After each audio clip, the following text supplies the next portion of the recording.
Percy. Percy enjoyed working in the yard. Edward had taught him well, and he kept the trucks and coaches in good order. His cheerful nature was a welcome change from the yard's bad atmosphere. As Percy was shunting, he saw Thomas arrive with Annie and Clarabelle. He didn't take much notice, but when the guard's whistle blew, he was surprised to see Thomas backing the train down the branch line. "How do you do that?"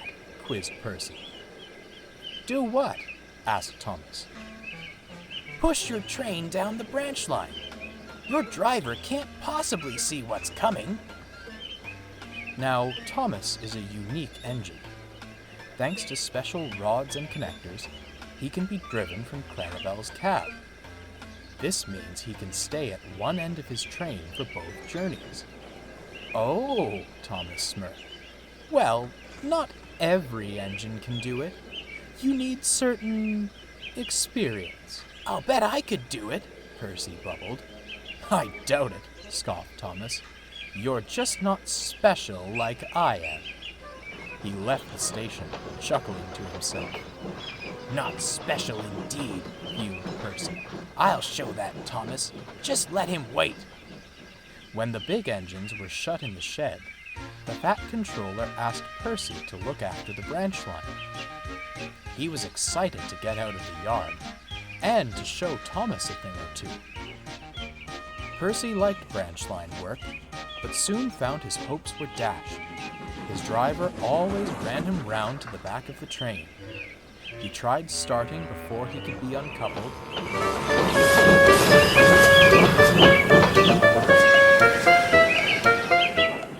He tried locking his brakes. He tried everything, but his driver always won in the end.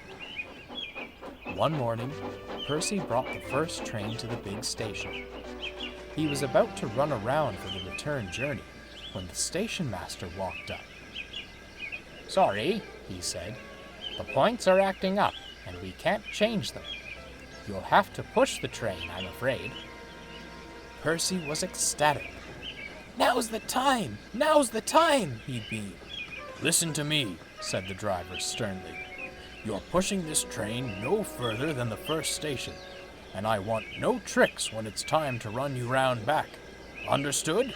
"Oh, yes, sir," gulped Percy. As the driver strode to the cab, Percy chuckled.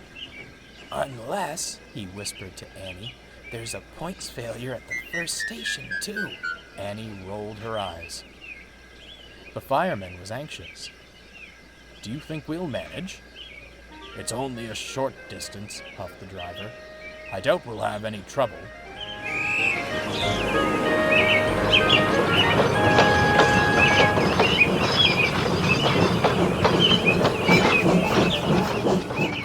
Little did he know, a short distance was all trouble needed. Percy was enjoying himself immensely.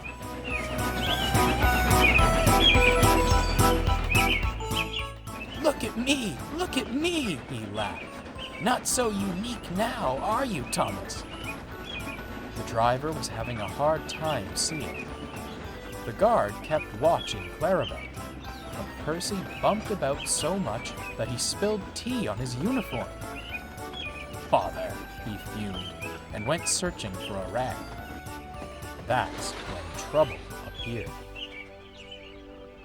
A lorry had stalled on the level crossing. Bertie sat waiting, annoyed by the delay. "Come on," he honked impatiently. "I've got places to be." The driver grunted as he continued working on the lorry's engine. Bertie rolled his eyes. Then he glanced down the line. A train was fast approaching. "Stop! Stop!" Bertie cried. Clarabelle was frantic. "Brakes! Brakes!" she shrieked. The guard, turning his attention back to the rails, scrambled to the lever. He leaned out a window and blew his whistle furiously. Percy's brakes came on at once.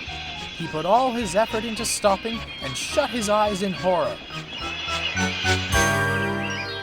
When Percy opened his eyes, he'd finally halted. Clarabelle's buffers were mere inches from the crossing gates. "What's the matter with you engines?" scolded Bertie.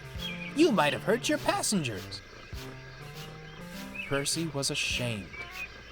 "I only wanted to show Thomas I was a special engine." The driver was perplexed. "Special? What are you on about?" Percy recounted what happened, and the driver laughed. "Trust me, Percy," he said. "Thomas is by no means special. He was built that way." The driver explained about Thomas's controls. Percy felt very foolish. When the lorry was clear of the crossing, he backed the train carefully to the first station.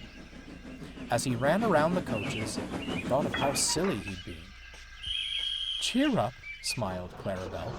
"You did well to get us here. Besides, Thomas's special controls don't always work in the end." "They don't?" Percy asked. "Heavens, no!" Clarabelle laughed. "When the driver is in my cab, Thomas goes off daydreaming and doesn't pay attention. You wouldn't believe how often he overruns the platform."